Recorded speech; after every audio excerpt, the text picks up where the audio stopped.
Welcome to the Thriving Mayor Show, the weekly broadcast featuring former and current mayors who are thriving, sharing their story, insight, wisdom, and viewpoint. Join us and comment on social media as we meet another of the superheroes we elect to lead the rejuvenation of our towns and cities and who serve us all. Visit www.thrivingmayor.com to learn more. Here we go. Hello and welcome to the Thriving Mayor Show.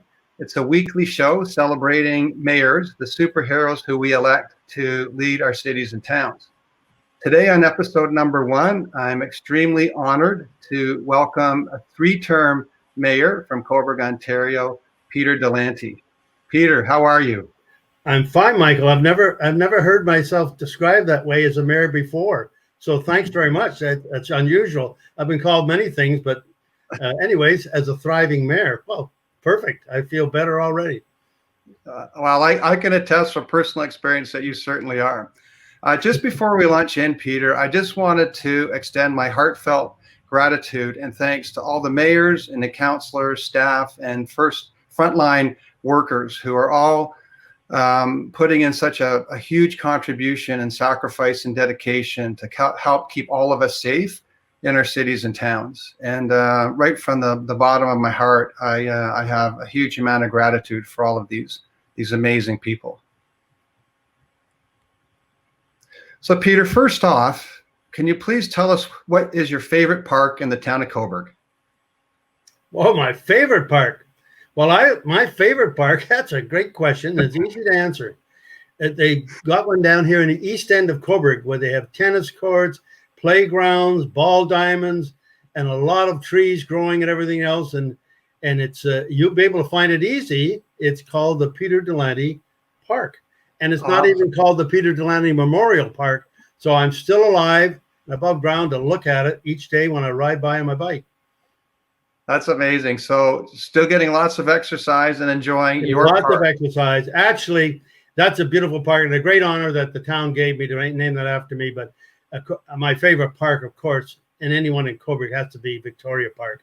A fantastic foresight seen by former mayors way back at the turn of the 20th century who purchased that land and made that park. I mean, we are so lucky to have it. Mm-hmm. And Victoria Park also is attached right to Victoria Beach, which this year had probably the first time ever we had to close it because of the pandemic. Yeah, that was really unfortunate. I laughed at one comment. One citizen said to me, he says, well, it'd be good that it's closed. The beach needs to have a year of rest so it can be cleansed. And I said, have you gone down there and seen the thousands of seagulls that are on that beach now? Yeah. I'm not sure it's being cleansed. However, it was unfortunate that they had to close that.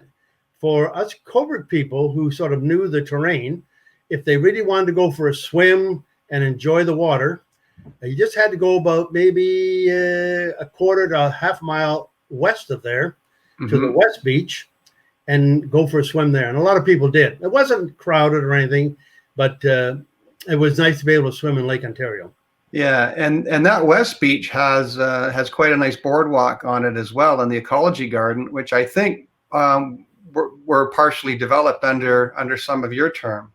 Yes, they were. I don't know whether you want to get into that now, but that was a one of my big highlights. That West Beach walkway.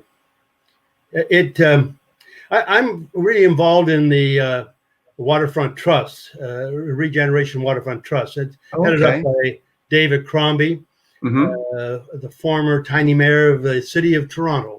Yeah. And he came up with the concept that we had ceased to look at our lake because it was filled with oil tanks, coal piles, a lot of industrial buildings and things like that. And he said, what a great asset. And he started out trying to get people along the Great Lakes to look back at the lake and see what a magnificent gem we had. And I really believed in that. I thought that's perfect. And one of my visions was to try and open up the waterfront for the citizens of Cobourg. And part of that strategy was the West Beach walkway. I was really delighted when we were able to. We negotiated easements across all the properties. Almost all. One property we had to, yeah, right. One property we had to purchase part of it for the walkway. We had a group of people in Cobourg who made up signs, put down and just talked about what you could see by looking out on the lake, bird migration, things like that. But it's become a tremendous walkway used every day by literally hundreds of people. We had David Crombie come down and help us open the walkway.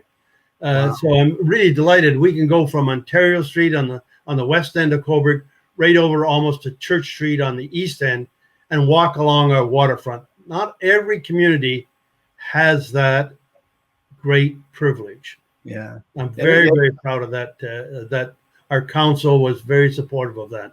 Yeah, I remember growing up there in the 60s and 70s, and the coal piles and the old wooden ship wharfs from the ferry terminals and the tracks that ran out on the Central Pier and the coal piles and the transformation that our mayors and council have implemented over the years. It's really spectacular. It's probably one of the most impressive waterfront regeneration stories in probably Canada. Absolutely. And the as I say, the Waterfront Regeneration Trust has used our waterfront as a model to what can be done in the rest of Ontario. And so we in Cobourg should be very proud of what we've been able to do with our waterfront and what pleasure it brings to us 12 months of the year. It's fantastic. Yeah. So shifting gears a little bit, Peter, I know there's a long legacy of Delanty politicians in Cobourg, and I was wondering if you could kind of share with us a little bit about that legacy, and also, when you decided that you wanted to become a councillor first, obviously, and then make that big step into mayor. Well, the Delanty family goes back 4 generations. Back into the 1870s. Wow. They originally came from Ireland and settled in Cobourg. And so in those 4 generations, my grandfather, Patrick, he had a business. He was a stone carver. And he came to Cobourg because he had an opportunity to do a lot of work with a local company that was making cars, railway cars and Pullman cars. Yeah. And so they were making sinks and things like that and doing a lot of carving in that way. Anyways, he got into the business, and in 1896, he was interested in what was going on in the town, and they asked him to run for council. It was 1-year term then. He ran for council, and he said he enjoyed it. And he said the only problem was it came up a big debate about there has been some vandalism going on in the town, and so there was a petition to have everyone 16 and under off the streets by 9 o'clock, I think it was, at night during the summer, and he voted to do that. And there was a real hue and cry about that. How terrible! How could you do this? Da da da. And he said it was starting to affect his business.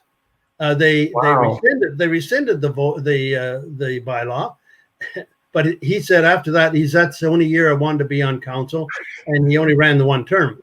Well, anyways, he did run it, and he was very interested in politics. His son, my dad, Jack Delanty, he also was very interested in politics, and during the 30s, he was mayor of Cobourg for 3 terms. Wow. And he, from about 33 to about 36 or something like that. And they won 1-year terms. Okay. So when I was growing up in Cobourg, at our house, we talked about sports and that at the table and all those sort of things. But we really did talk a lot about politics.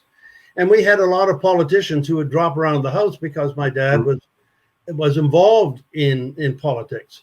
So from a very early start, I had a real experience with hearing about politics and about what decisions politicians should make and so forth. After that, though, I did get into a teaching career. And so I put that on the back burner. I was very interested in politics, involved politically, probably provincially and federally. Well, there's lots of politics in school too. Yeah, well, yes, there is actually. A ton of it, actually. Yeah. Anyway, it wasn't until I had retired as principal of the West Collegiate that I decided I should get into politics. And people were encouraging me to run. It was interesting. I said, well, I've retired. And they said, no, Peter, you should run because it's not that tough a job. I said, it isn't. And I said, naively, well, what's involved? He said, I remember them saying to me, all you have to do is go in Friday, pick up the agenda, read it on Sunday afternoon, and go to the meeting Monday night. It's over. Yeah, it's a 2-day job. I said, well, that sounds right up my alley. So anyways, I ended up, we did run and we were successful. And because I headed the polls, I had a choice of which department I wanted to be the representative on. So I chose planning and development because planning is everything. Planning controls where the development's going to go and so forth and under what conditions. And so it dealt with zoning bylaws and all that sort of stuff. So it was a real indoctrination and an education into what council was all about. After that, I realized that there are a lot of things on the agenda that I would like to see happen, but I wasn't controlling the agenda. So that's when I decided I would run for mayor. Right. So I ran for mayor in 2000, and I was mayor for 3 terms. And finished up in 2010.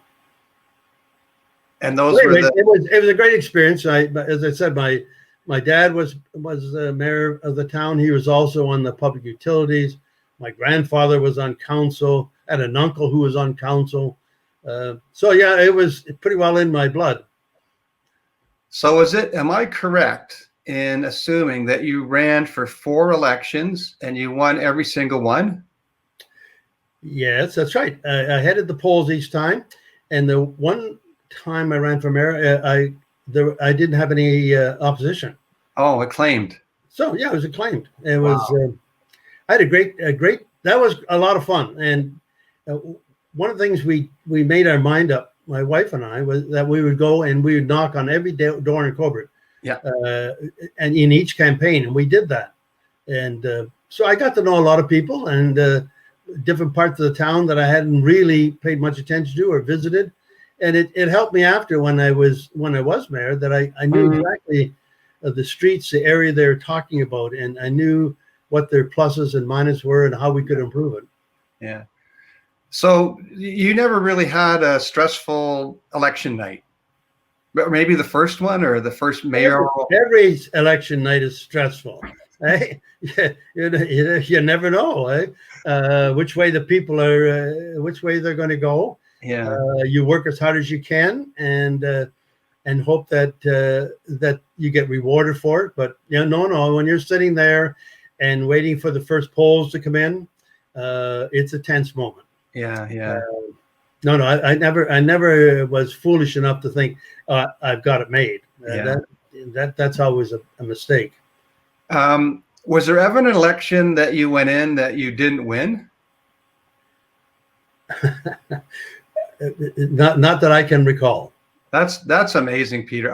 My hat's off to you and especially mayors, because there's councillors, there's 4 or 5 or 6 or maybe more councillors, but mayor there's 1, and you're putting your heart and soul out there for the public, basically to judge.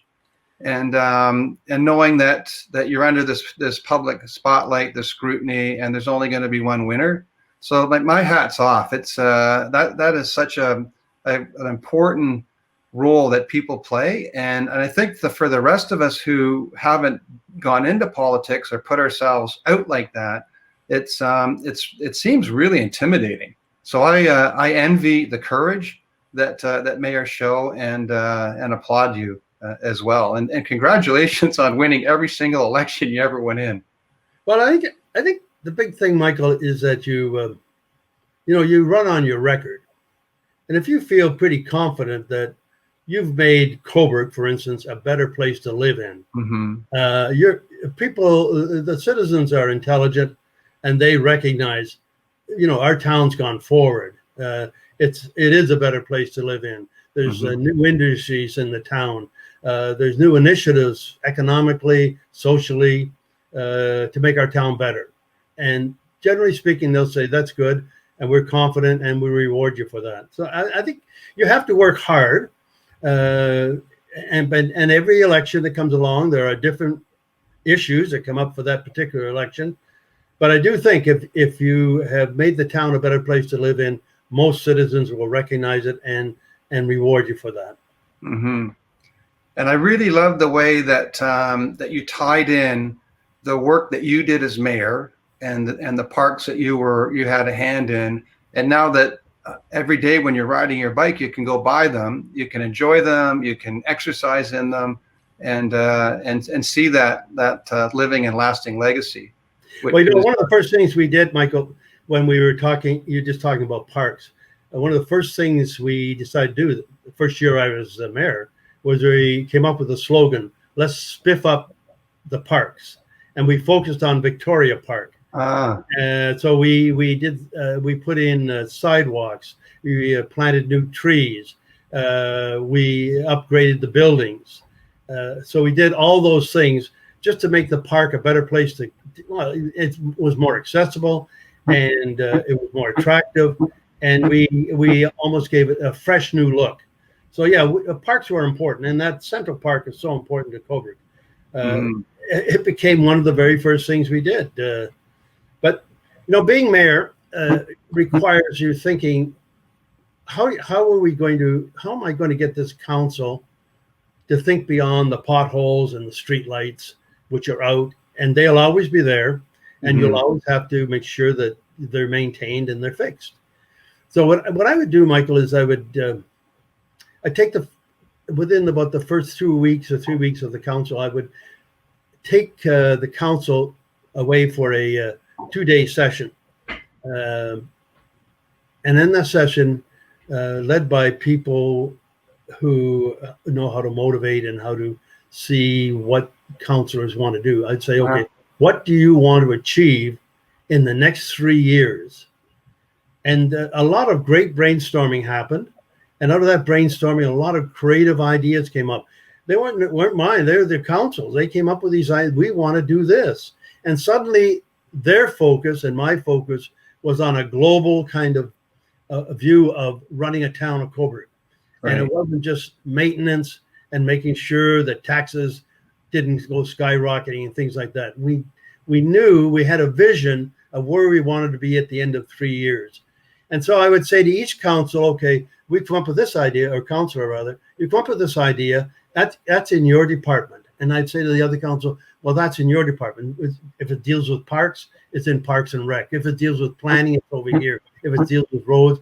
And so we divided it up, and I would ask, after about every 3 to 4 months, I would ask the councillors, okay, where are you with those projects that we talked about? Has staff gone in the next step on it to make it a reality? And by doing that, I really do think the council started to think beyond the day-to-day maintenance of running a town. And I think that was a big, big part of my success and our councillors' success, is that we had a vision. We knew where we wanted to go. Yeah. That's really, and I was fortunate, Peter, because that was a really exciting part of my career, were your 10 years. Yeah, it's no bad. As mayor, and I recall the town, with you leading, did a waterfront design competition for the promenade, and I was fortunate. My firm was fortunate enough to win that competition. Yes. Which then parlayed into that project, and then the Rotary Waterfront Park project, and then we did the downtown King Street and the Victoria Park project.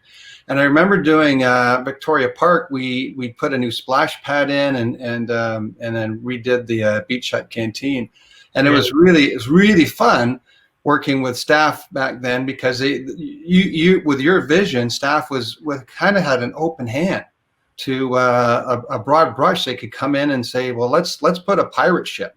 Yeah. And let's design the splash pad to look like a ship. And it was so much fun as being a landscape architect to work with yourself and the staff. Look at the results of it. Oh, spectacular. That has a bit of controversy too, in the sense that, and it worked out really well. There used to be an old pavilion behind the band shell. It had long since been torn down, but the Lions Club came up with an idea. But why don't we have a pavilion at the east end of the park? Yeah, I'm sure you recall that. And but that's where the Cobourg Angels girls softball team had played and had won Ontario championships and so forth. So it took a lot of convincing to say to people, okay, that park served a purpose as a ballpark, but now we're going to have it as a different use. And we named part of Church Street as it extended down towards the park. We ended up calling it Corelli Way. Oh, yeah. I remember Rick Stinson, one of our administrators, said, "Well, we could call it Rick Stinson. We could call it Paul Crowley Way." And that's what a great idea. So we did that, and then the Lion and Lioness Club came along and said, "We'll build the pavilion," and that served a great purpose too. A lot of picnics happened there. They've actually had dances there and so forth. Yeah, so that whole revitalization of Victoria Park was significant. And it just as significant, though, as part of it, and certainly not on the grand scale of Victoria Park, was the Waterfront Park that took place right where the old Diversity plant was, just on Albert Street, just almost completely south of Victoria Hall. Yeah. That was another really important step to making Cobourg a better place to live in. I really believe that. With the Diversity plant there, it was an old plant and it had been closed. But if you were standing at King Street looking down from Victoria Park, you couldn't see the waterfront because of that plant. And we talked to the owners. They were from Chicago of the plant, and they said they'd agree that we'll sell that to you for $2. Wow. They wanted to get rid of it. Yeah. It had been a water treatment plant, and they made chemicals there and so forth for literally decades. Yeah. And I often thought after, the Ontario government and the environmental part of that government knew that land was probably contaminated, but they never did anything to them. Anyway, when we got the land and we tore down the old Diversity plant, it seemed like only a couple of weeks later that the environmental people were down from Toronto and said, "You got to clean that up right away." I thought, gee, they let them go for years as it was a private property. But when we got it, they said, "Clean it up." So we did. And we tore the building down, cleaned it up. And with federal and provincial help, we created that waterfront park. And we got a big donation from our local Rotary Club of, I think it was $250,000. Yeah. And that helped us also make that park a beauty spot, a place where you go and sit down and enjoy the waterfront. And we put in a fountains and so forth. I think it was one of the proudest things we did was getting that park and getting rid of that old abandoned plant, and giving the town of Cobourg a place that they could be very proud of and use. Mm-hmm. Well, I was doing a bit of research on my computer yesterday, and I just put in Peter Delanty, and this photo came up of you and Premier McGuinty and our MPP Lou Rinaldi walking through the site before the construction started, and the Premier just come down and made a donation, which I think was no strings attached, and the smile on your face was really memorable, and that really launched that project. And what do you recall that moment? I do recall that. So we had created the park, and which was great. And a part of that what happened was they started building condos around it. It was in existence for a few years. And then I came up with an idea of trying to stimulate business downtown in the dreary months of January and February after Christmas. And I also had a vision that we should, because of climate change and that, it was impossible to have natural ice for kids to skate on.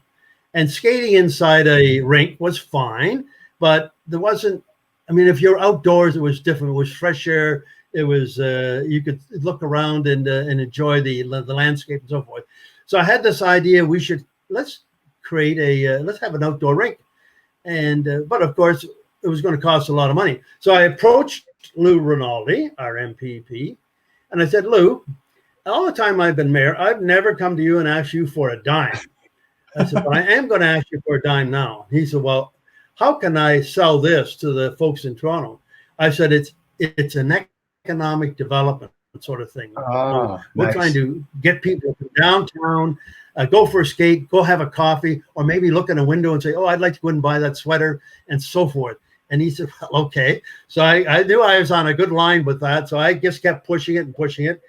And anyways, after talking to the people in Toronto, and with tremendous help from Lou, we were able to negotiate, no strings attached, a $1.35 million as a grant of money to build this artificial rink, which was going to stimulate the economic growth of the downtown. Well, it all seemed to be going along swimmingly well, and you're right. Premier McGinty came down, and we had a ceremony and so forth, and so we thought, well, we better get planning and build the rink. Little did we know that a lot of people who had purchased condos on either side of this park regarded the park as their front lawn. And they said, we don't want a rink down here. That's on our front lawn. And I said, well, no, that actually belongs to every citizen in Cobourg, this park. So, but anyways, what happened was that they started up a petition, and they were very, very well organized and a strong position. The NIMBYs, they had people signing the petition after they came out of church on Sunday. They had them up when you were coming out of the supermarkets, signing up, and they're saying, oh, they'll be playing hockey on it till 3 o'clock in the morning, and it will be terrible, and what a terrible thing to do with the park. So suddenly I thought, well, when I started out, I thought, well, everyone's going to support this. And suddenly council was divided right down the middle. And the vote was ending up being 4-3, every decision we make as we went along. And I remember one Councillor McGaughy, he had his sailboat. His boat was down in Florida, and he was bringing it back from Florida up through the intercoastal waterway. So he was coming up, and I really needed that boat, because so I was having to contact Dean and say, Dean, where are you? And he was just south of New York, out in the Atlantic someplace. And I said, you've got to be back by next Monday night. He said, oh, don't worry. But I was worried. And he did get up, and he went through, he would give me almost daily reports that he's in New York City looking at the Statue of Liberty. I said, forget that. Keep that motor going. And up the Erie Canal. And I think his wife picked him up as they're coming into Lake Ontario and drove him around. He came in to the council meeting, which started at 7. He rolled in there at about 20 after 6. Wow. Jeez, I was very pleased to see him. Anyways, the vote was 4-3, and one councillor who was supporting us said, look, I'm getting a lot of heat from a lot of people and a lot of pressure. And if that rink is 1 cent over the $1.35 million, I'm not going to vote for it. Because I'd been looking at it and saying, we should make it about another 10 feet longer.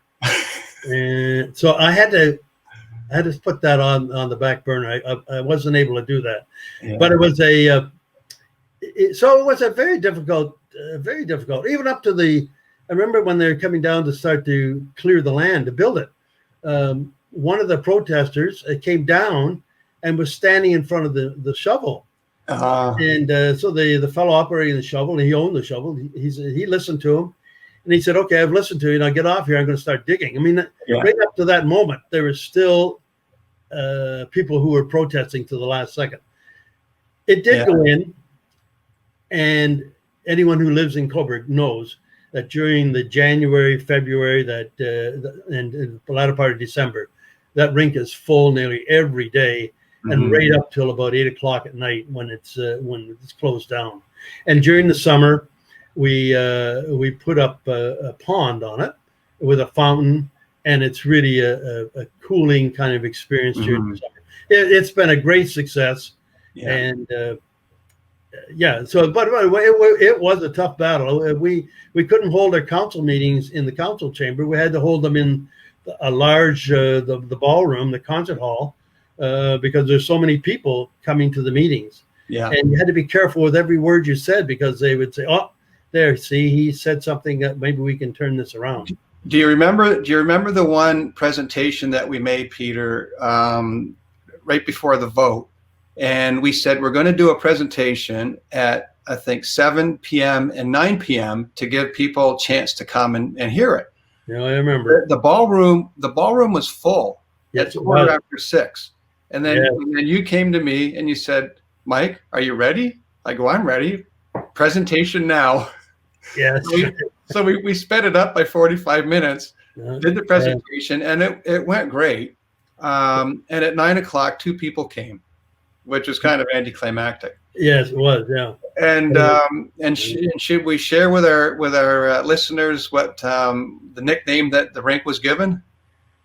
Well, sure, that's good. The opponents to it thought, well, we got to give it a name that it's degrading, and sort of they call it the Frink. Right. And your listeners and viewers can quickly decipher what that was all about. Yeah. Actually, the name is kind of hung on. The people still affectionately call it the Frink today. Yeah. And, by the way, economically, it did work. I remember someone who worked at Somerville's said they were all sold out of used skates. Yeah. And he said that's never happened before. And people were saying, well, yes, I do. We do see people downtown. They are coming in and having a coffee after because they're cold, or hot chocolate.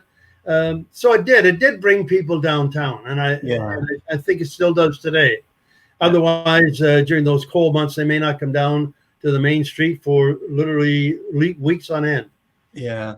I still enjoy it quite often as well. And last year I was skating at the new CCC, and we stopped and just to chat, and they said, "Yeah, it's too cold today to skate down at the Frink." And I said, "Oh, do you know why it's called the Frink?" "Well, the town calls it the Frink. It has a Facebook page and an Instagram page." And I said, "Well, no, that's not why it's called the Frink, but it's a beautiful spot, and everybody can agree on that." Yeah. So, Peter, I just really wanted to thank you so much for being our first guest on the Thriving Mayor Show, and to share with us some of the amazing projects and legacies that you've left in Cobourg. And just wanted to see if you had any last thoughts that you wanted to share before we sign off. Actually, Michael, I do. We've talked about some of the accomplishments that my council has had, and they're all hard things, like a boardwalk, a rink, a park, so forth. But there are a lot of soft things that happened that I think were really important and proved the quality of life in the town of Cobourg. For instance, in our first council that I had, we had. I was also part of the health unit in Port Hope. And so I championed the idea of let's ban smoking in public places. Wow. And so we started that campaign. And you might say, well, today, who would even think that smoking should be in public places? But then we had every restaurateur came to the council meetings to say it's going to destroy us. People will go to Port Hope. That didn't happen, of course, but it was a contentious fight. We were the first municipality in Northumberland to ban smoking. I'm very proud of that. Another thing we did, we had people come to us and say, we'd like to, we've moved to Cobourg, we love it, but we can't sleep at night because we hear these trains going through. Oh. And there's 100 trains go through a day on our main lines. So we formed a committee, and we talked to CN and CP, and with our staff, we were able to get the whistles turned off in the town of Cobourg. Well, that improves the quality of life for the folks who live in Cobourg. So there are those sort of things that also were in the mix of making our town a better place to live in. And in the end, when my term was up, I could look back and say, I really do think Cobourg is a better place now than it was 10 years ago. Yeah. I mean, I guess one of the crowning achievements was getting the CCC, which was a $30 million project, and the federal government put in 10 million, the province put in 10 million, and we had to get the other 10 million. So that was a crowning one, but people kind of forget that right across the road from the CC is Northam Industrial Park. We took a big gamble early on in my first term as mayor, and we decided, and with the help of our staff, of our senior staff, we were going to purchase Northam Industrial Park. Wow. $16 million. $16 million. It was a big gamble because we didn't have $16 million, eh? And so we had to borrow to get that park. So we had confidence that park could stay filled, and we went in, and every year we would end up with a surplus, and we poured it back into improving the infrastructure, the roads, and everything else, the roofs. And today that $16 million, that loan is paid for, and the town is getting, I don't know what the figures are today, but during my term, they were getting $1 million back a year, which allowed the town to do extra things that otherwise they couldn't do unless they had to raise taxes. So Northam Industrial Park, really, we were able to keep those plants in the town, and we were able to gain revenue from it, and we were able to say to the taxpayers of Cobourg, we're going to do this, we're going to fix this part of town, whatever it happened to be, but we're not going to have to raise taxes. Wow. So those are the soft things, eh? That really contributed to making the town a better place. Yeah, and as mayor, it's again, congratulations on that foresight and imagination and initiative. Because without initiative, then these things just don't happen. Yeah, and Michael, I want to make sure. I mean, okay, I was the mayor, and I believed in that. I believed in getting things done and making a place better.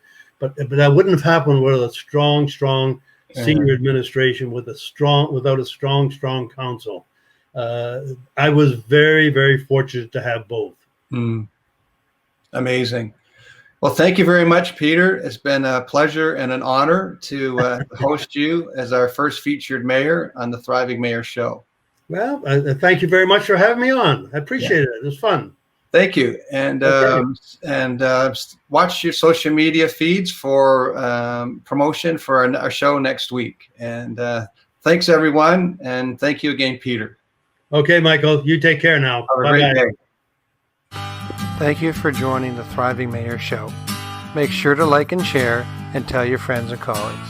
Mayors are awesome and are the change agents to enhance the quality of living for over 80% of us. Remember what Coach Wooden said, you cannot live a perfect day without doing something for someone who can never repay you.